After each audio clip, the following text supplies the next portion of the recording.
what's going on? Do you want to get a little bit more into the elections and what's happening? Because you had that interesting theory about it. Do you want to talk about it? No, that we have to do a follow up on the election, so we could talk about that. That might not be very relevant.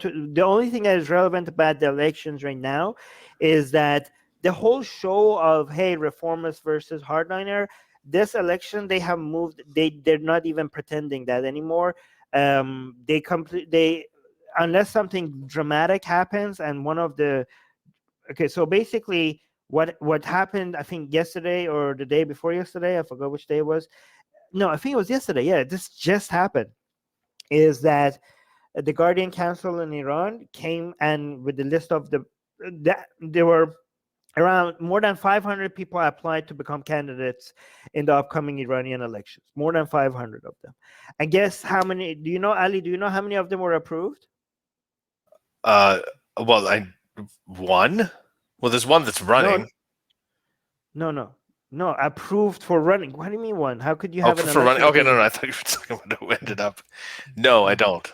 7 out of 500 were approved to run, and the issue is that the people who were rejected, even nobody saw it coming. Right? Some of the most powerful people in Iran, even people who were close to Khamenei, were rejected to become even a candidate.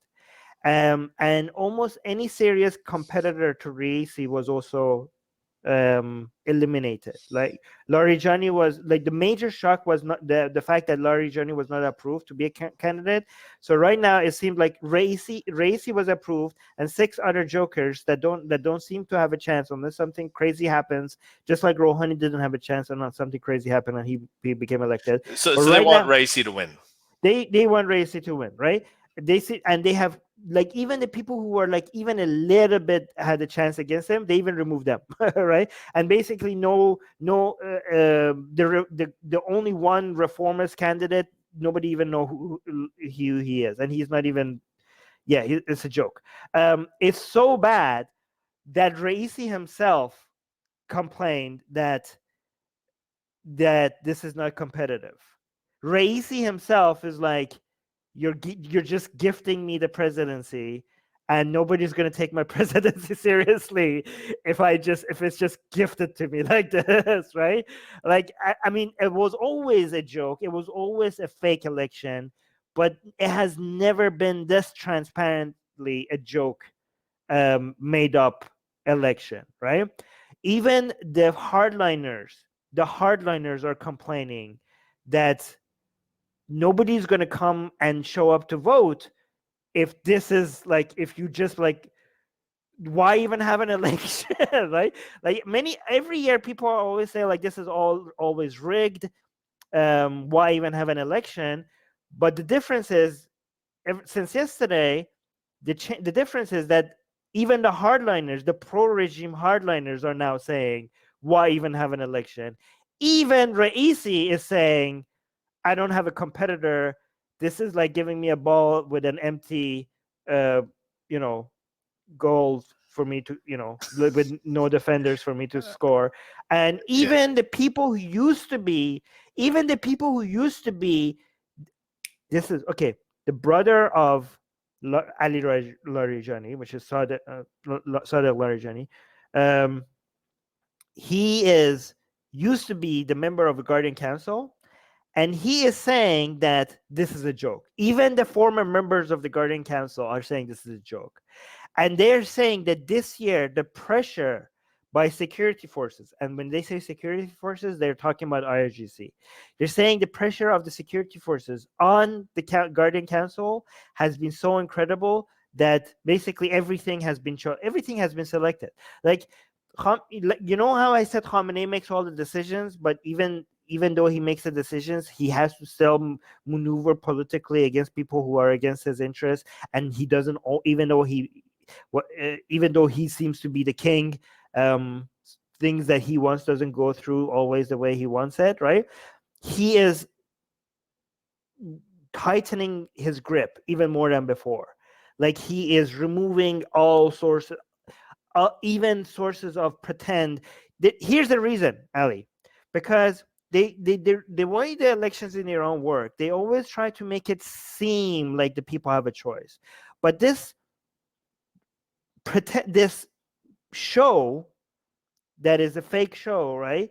Sometimes comes and bites them in, in a way that they didn't anticipate, right? So, for example, in the last elections, they didn't necessarily want Rouhani to win. They just wanted to have, maybe Raisi win, but all of a sudden Rouhani became so popular and he won, right?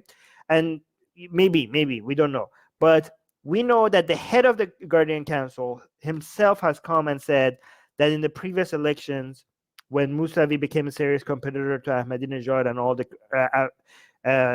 street protests happened, and with Khatami winning, Jannati, who's the head of the Guardian Council, he himself has said we made mistakes.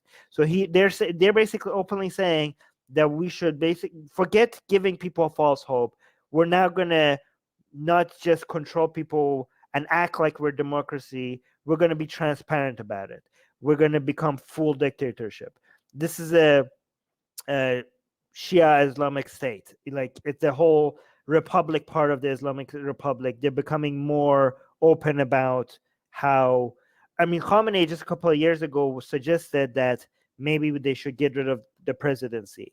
He suggested that at some point we need to get rid of the presidency, and this seems to be an in-between move from here to there, where they just make the presidency, like, not even give it a chance for reformers or somebody that they didn't predict to come into power. What do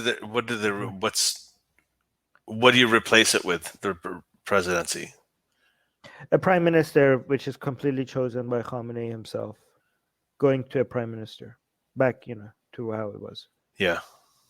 Having Completely a prime minister, basically becoming somebody that is chosen by the upper ups. The people don't have a say, and it just becomes like the management side of Khamenei's. Like, like people are saying it's effectively like that right now. You might as well just like remove all. The thing is that when it comes to the Islamic Republic, the Republic, a part of the Islamic Republic, was forced on the current regime by the communist elements that were against the monarch, right? So the idea, like this whole idea of wanting freedom and wanting for people to have a say, that's not what the mullahs ever had in mind. This is why the mullahs traditionally were on the side of the monarchs against the leftists, right? But eventually, when the Shah became unpopular, the mullahs and the leftists became united, and then when they managed to get rid of the monarchy, they were like, okay, so let's, people were demanding freedom and secularism, freedom and democracy, and so it was really hard. That was the foundation of the revolution.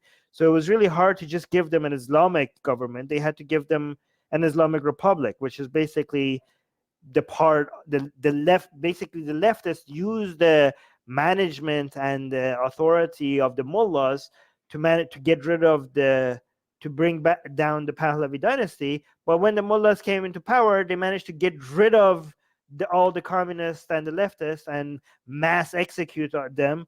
Which Raisi, who is now going to be the president, maybe, was a major part of carrying out that the executions. So that's going to be highlighted a lot if he becomes the president, that his history of executing all these leftists and all the commies is a major part of his history, which is going to be, so they came into power, they got rid of all these communists, they executed them, but at the same time, they couldn't deny the republic part. They didn't want to, they didn't believe in democracy, but it was part of the foundation of the revolution. So it basically got stuck in, right? Now they're trying to slowly get rid of the republic part of the Islamic Republic and just becoming a fully Islamic state, in not just in practice, which is already like that, but also transparently. Hey guys, if you want to join these streams live, get your comments and questions read by Ali and Armin and the guests, and most importantly, to get full access to the full video versions of all these episodes, become a patron. Link in the description below.